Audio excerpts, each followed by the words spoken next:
CBSE के compartment का result declare हो गया है। 10th क्लास के 48.68% बच्चे ही पास हो पाए हैं और वहीं 12th क्लास की अगर हम बात करें तो 36.38% बच्चे ही केवल पास हो पाए हैं। तो कंपार्टमेंट वाले बच्चे कैसे एनएस से अपना साल बचा सकते हैं, इसी साल 2025 में अपनी 10वीं और 12वीं कैसे पास कर सकते हैं। तो आज की इस वीडियो में मैं आपको डिटेल में बताऊंगा कि इसका पूरा प्रोसेस क्या है, कैसे आप इसका फॉर्म फिल कर सकते हैं और इसके एग्जाम कब होंगे और इसका रिजल्ट कब आता है और इसकी कोई वैल्यू भी होती है या नहीं होती। ऐसा तो नहीं एनएस के चक्कर में कभी पूरा साल ही खराब हो जाए। जो भी बच्चे चैनल पर पहली बार विजिट कर रहे हैं, चैनल को सब्सक्राइब कर लेना और बेल आइकन को प्रेस कर देना। अब बात करते हैं वैल्यू की। क्या एनएस बोर्ड की वैल्यू उतनी है जितनी अदर बोर्ड की, जैसे CBSE board, UP board, Bihar board, Madhya Pradesh board? तो यहां पर क्लियर कर दूं, आपका एनएस बोर्ड जो है सेंट्रल गवर्नमेंट का बोर्ड है, भारत सरकार का बोर्ड है, जो 1989 में बनाया गया था। यह आपका हर जगह वैलिड है, सभी सरकारी नौकरी में,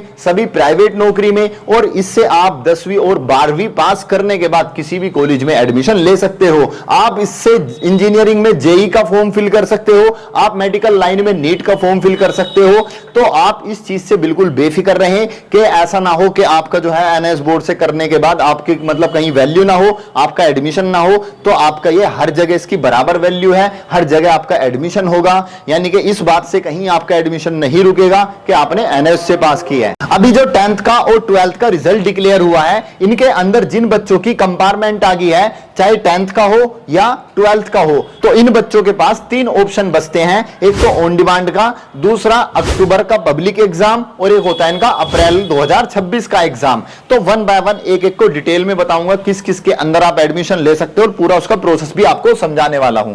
तो पहले आपको पता होना चाहिए ऑन डिमांड का जो आपका एग्जाम है, इसके अंदर केवल फेल वाला बच्चा ही एडमिशन ले सकता है जो अभी किसी भी बोर्ड से फेल हुआ हो।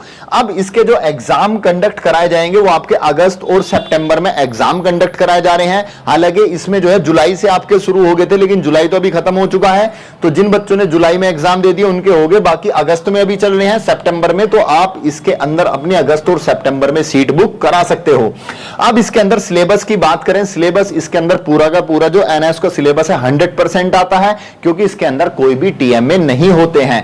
तो टीएमए नहीं होते हैं, सारा का सारा सिलेबस इसके अंदर आता है। अब रिजल्ट की बात कर लें, जिस डेट को आपका एग्जाम कंडक्ट कराया जाता है उसके 45 डेज के अंदर आपका जो है रिजल्ट डिक्लेयर कर दिया जाता है। तो ऑन डिमांड में अगर आपको एडमिशन लेना है तो आप इस नंबर पे, जो आपको नीचे स्क्रीन पे नंबर दिख रहा है, इस नंबर पे कॉल करके या व्हाट्सएप करके अपनी जो है ऑन डिमांड की सीट बुक करा सकते हैं। दूसरा ऑप्शन है आपके पास अक्टूबर 2025 का, और तीसरा ऑप्शन है आपके पास अप्रैल 2026 का। दोनों के बारे में बात कर लेते हैं। अगर सिलेबस की बात करें तो इसके अंदर सिलेबस आपका 100% आता है और इसके अंदर सिलेबस आपका 60% आता है। अगर मैं बात करूं इनका जो रिजल्ट है वो 30 डेज से लेकर के 45 डेज के अंदर अंदर आपका जो है रिजल्ट डिक्लेयर हो जाता है। 30 से 45 दिन में आपका रिजल्ट डिक्लेयर हो जाता है। अब यहां पर मैं आपको बताऊंगा कि आपको कैसे इसका फॉर्म भरना है और कौन सा आपके लिए ज्यादा बेहतर होगा। तो तीनों ऑप्शन के अंदर जो सबसे बेहतर आपका ऑप्शन है वो है आपका ऑन डिमांड का। ऑन डिमांड ही केवल एक ऐसा ऑप्शन है आपके पास, आखिरी मौका है जिसके अंदर आपका साल बच सकता है। ना तो अक्टूबर के अंदर आपका साल बचेगा और ना ही अप्रैल 26 के अंदर आपका साल बचने वाला है, क्योंकि अक्टूबर के अंदर जो एग्जाम कंडक्ट कराए जाते हैं वो नवंबर तक जाके खत्म होते हैं और उसका रिजल्ट कहीं जाके जनवरी में डिक्लेयर होता है या दिसंबर के लास्ट में डिक्लेयर होता है। तो वहां पर दिसंबर या जनवरी में जब रिजल्ट आपको मिलेगा उसके बाद आप कहीं भी एडमिशन नहीं ले पाओगे। अगर आपको जल्दी ही करना है तो ऑन डिमांड ही आपके पास एकमात्र ऑप्शन बच जाता है। तो आप जो है ऑन डिमांड के अंदर अगर आप एडमिशन लेने की सोच रहे हैं तो फटाफट इस नंबर पे कॉल करके या फिर व्हाट्सएप करके आप अपना एडमिशन करा सकते हैं, अपनी सीट बुक करा सकते हैं। अच्छा, दूसरी चीज यह है कि बहुत सारे बच्चे के सर हम खुद रजिस्ट्रेशन करना चाह रहे हैं या जो भी खुद ही करना चाह रहे हैं, तो उनको यहां पर मैं एक सजेशन देता हूं कि आप जो है अपना एडमिशन खुद ना करें,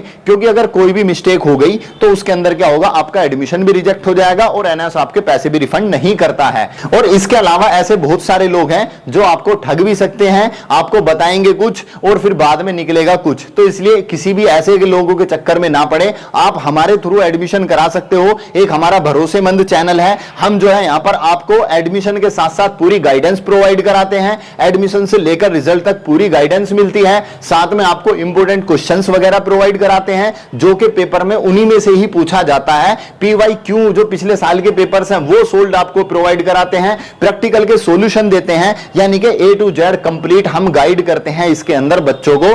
तो आप हमारे थ्रू एडमिशन करा सकते हो। ये नंबर सामने जो दिख रहा है इस नंबर पे कॉल करके या व्हाट्सएप करके आप जो है अपना एडमिशन कंफर्म करा सकते हैं। अब इसके अंदर जो है एडमिशन आप कितने सब्जेक्ट का लोगे, थोड़ा सा इसको क्लियर कर देता हूं। तो NIS के अंदर क्या है, आप अदर बोर्ड के नंबर को ट्रांसफर कर सकते हो। अदर बोर्ड के नंबर को ट्रांसफर करना कहलाता है TOC। तो TOC जो है आपकी 2 सब्जेक्ट में लग सकती है। जैसे सपोज करो CBSE में आप किसी भी 2 सब्जेक्ट में पास हो तो, या 3 में पास हो या 4 में पास हो, तो आप 2 सब्जेक्ट के अपने नंबर ट्रांसफर करा सकते हैं NIS बोर्ड के अंदर। तो आप अपने NIS बोर्ड के अंदर उन 2 सब्जेक्ट के नंबर ट्रांसफर करा सकते हैं और वो एज इट इज आपके NIS वाले रिजल्ट में अपडेट हो जाएंगे। उसके लिए आपको जो है ओरिजिनल मार्कशीट की जरूरत पड़ेगी। ओरिजिनल मार्कशीट आपको जो है वो सबमिट करनी पड़ेगी। अगर आपके पास ओरिजिनल मार्कशीट नहीं है तो आप TOC नहीं ले सकते। तो ध्यान रहे, TOC अगर लेनी है तो आपके पास ओरिजिनल मार्कशीट होना कंपलसरी है। तो 2 सब्जेक्ट की आप TOC करा लो और 3 के आप एग्जाम आपके हो जाएंगे अभी अगस्त और सितंबर में। और अगर किसी बच्चे को यह है कि सर जो है अगर उसको मान लो उसके जिले में कोई सीट नहीं मिल पा रही है, सीट बुक नहीं हो पा रही, तो वो अक्टूबर वाला स्ट्रीम 2 का वो एडमिशन ले सकता है। और अगर किसी बच्चे के पास टाइम है,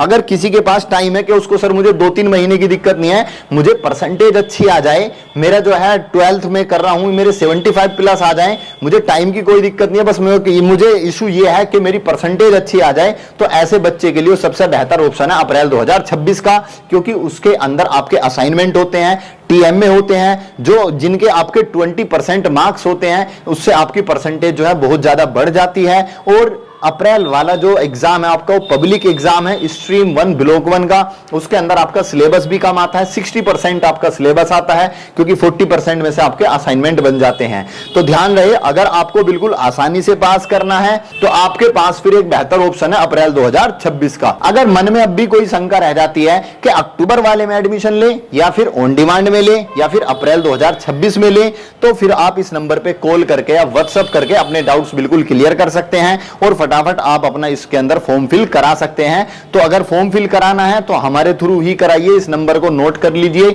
और इस नंबर पे कॉल करके या व्हाट्सएप करके आप अपनी सीट बुक करा सकते हैं। अगर आप खुद भी फॉर्म भर रहे हैं और कोई दिक्कत आ रही है तो फिर भी जो है इस नंबर पे कॉल करके या व्हाट्सएप करके आप पूछ सकते हैं। अपने फोन में इस नंबर को सेव कर लेना, क्योंकि अगर आपने NIS के अंदर एडमिशन ले लिया तो आपको गाइड करने के लिए कुछ भी पूछना है तो आप हमारे नंबर पे कॉल करके हमसे पूछ सकते हैं। तो जो बच्चे ऑन डिमांड में या फिर अक्टूबर या अप्रैल में एडमिशन लेने की सोच रहे हैं, एक बार कमेंट सेक्शन में जरूर बताना, यहां से हमारी टीम आपका रिप्लाई करेगी और फिर इस नंबर पे भी आप अपने जो डाउट्स क्लियर कर सकते हैं। तो ठीक है दोस्तों, मिलते हैं अगले सेशन में, तब तक के लिए कीप स्टडीइंग, पाई स्टडी।